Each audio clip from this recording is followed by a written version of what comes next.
Payot Libraire et l'Hebdo vous présentent Marque-Page.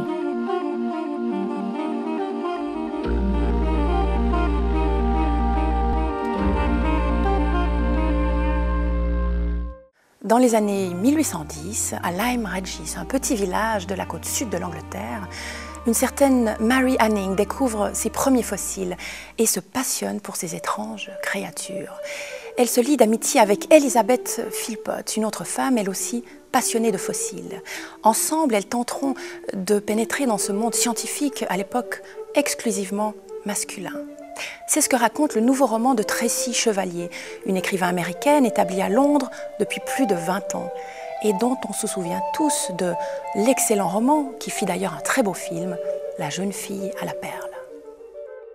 La foudre avait tué la femme qui me serrait dans ses bras, et aussi les deux filles qui se tenaient à côté, mais j'avais survécu.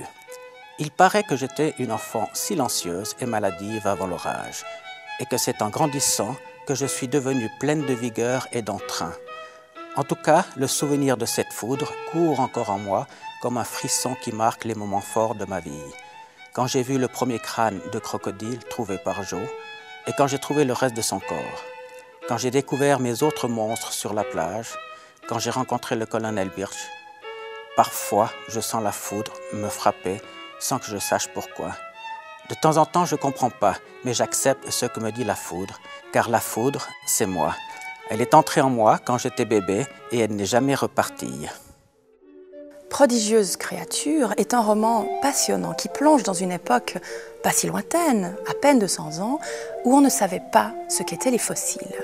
Et c'était avant Darwin, et imaginer que les fossiles appartenaient à des espèces disparues, et donc volontairement tuées par Dieu, était un crime contre la religion. Mary Anning et Elizabeth Philpott, les deux héroïnes de Tracy Chevalier, ont réellement existé, et la manière dont elles prennent vie dans ce très beau roman est tout bonnement superbe.